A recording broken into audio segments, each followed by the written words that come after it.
tragic school shooting claimed his daughter's life. The gun traced back to a powerful arms dealer. I am counting on you for dinner, you know. Now, an ex-CIA agent takes the dealer's wife hostage. Check your battery, cause we need to know how much. Seeking justice and revenge for his daughter. With a bomb ticking and dark secrets surfacing, things start going downhill unexpectedly. The movie begins with a woman, Liberty, in her car, talking with her boyfriend, Russell. While they were talking, another call came in, and she had to put him on hold to speak with her husband, Victor. He asked if her office in London was set up and inquired about dinner. When she returned to Russell, he confessed that he was in love with her. Russell was talking to Liberty with a gun pointed at his head. The man holding the gun, Joe, told him that what he said wasn't enough to scare her. Russell begged Joe not to hurt her, but Joe tied him to a chair and warned him that if he moved, a bomb in front of him would detonate. Then Joe left. In the back room of a theater, Russell's manager came to tell him they would start in 5 minutes. Russell remained completely still, trying not to set off the bomb. Outside, Dwayne was selling drugs at a food stand. Liberty approached him, made a purchase, and took some right there. She then received a call from Joe, who was in a building across the street with a sniper rifle. He started talking about Russell, and she noticed a red laser dot on her chest. Joe instructed her to walk closer to the hot dog stand. As she tried to run, he shot her bag. He then told her there was a bomb at the stand and ordered her to attach a cuff to it. She complied. Joe mentioned he didn't work for her husband. Just then, a man came to buy drugs. She told him the seller wasn't there, and she tried to mouth the word bomb. The man, thinking she was warning him about the cops, panicked and ran off. Liberty asked Joe to name his price, but he wasn't doing this for money. He reminded her that she and her husband manufacture guns and sell them to any country and street thugs. At this point, she became frustrated, and she said she was going to have to hang up, but she didn't. She asked if this was about the sale in Poland, but Joe clarified it was about Serbia, reminding her that the shipment never made it to Poland and that many children died in Serbia. A kid came to a hot dog stand and asked for one without mustard. Liberty quickly wrote "help" with mustard on the bread and handed it to the boy. The boy complained that he didn't want mustard, and Joe, realizing what she was doing, threatened to shoot the boy. Liberty quickly pushed the kid away and returned to her phone conversation.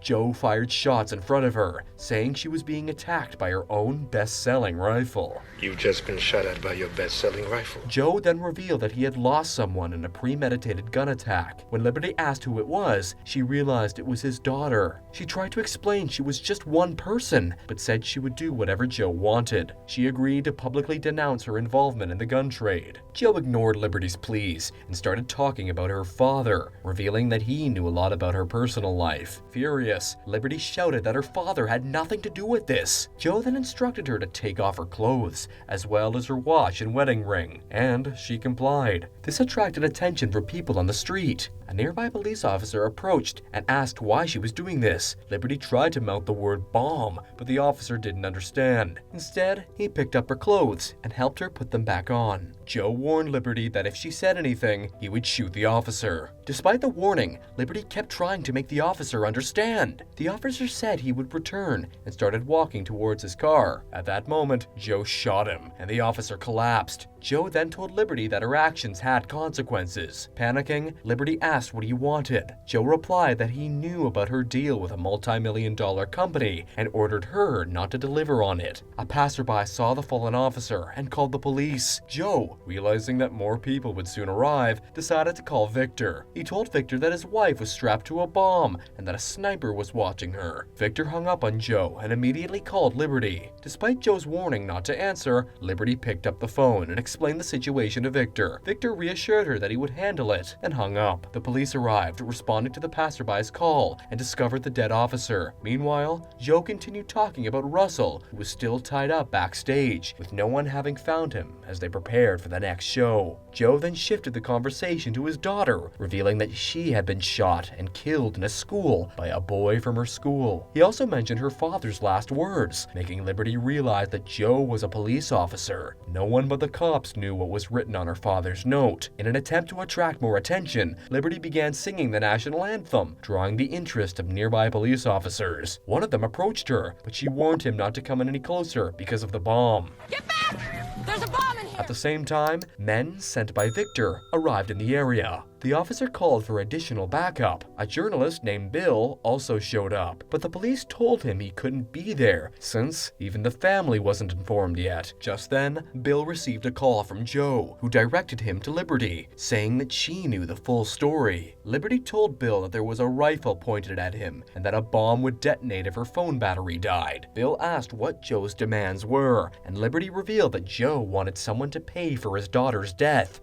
His daughter had been killed by a boy at her school with a gun manufactured by Liberty's company. Bill tried to reason with Joe, saying there were other ways to handle the situation. Joe responded that this was exactly why he needed Bill. He wanted to use Bill's influence as a journalist to publicly debate the right to bear arms. When Bill asked what Joe planned to do afterward, Joe simply said he would kill himself. Joe then mentioned Bill's Emmy and demanded that Bill take responsibility on live TV, but Bill refused. Joe shot Bill, who fell to the ground. Liberty rushed to help, but it was too late. Bill, bleeding on the ground, asked Liberty to call his father, who was a senator, but he died shortly after. Liberty, devastated, began sobbing and shouting at Joe, asking why he was doing all of this. She mentioned his daughter, and Joe calmly replied that he had forgiven her. Suddenly, gunfire erupted from another direction. Joe realized someone else was shooting at Liberty. He saw that it was Victor's men, and Joe shot them, saving Liberty's life. Joe spotted a sniper on the other side, but had to shoot him in front of the arriving police officers. Joe then instructed Liberty to take a recording device from Bill's pocket and to record herself confessing the crimes of influential people, including her husband and herself. Liberty hesitated, saying she wouldn't name anyone unless Joe turned off the bomb. Back at the theater, Russell's manager went to his dressing room to unlock it with a spare key, but noticed the lock had been changed. Outside, a SWAT team surrounded the area, suspecting that Liberty might be working with the sniper. Reporters swarmed the scene, covering the ongoing incident. Liberty once again pleaded with Joe, telling him that killing more people wouldn't solve anything. She begged him to turn off the bomb. Joe noticed the police weapons and sarcastically asked Liberty if her company had sold those guns to the police too.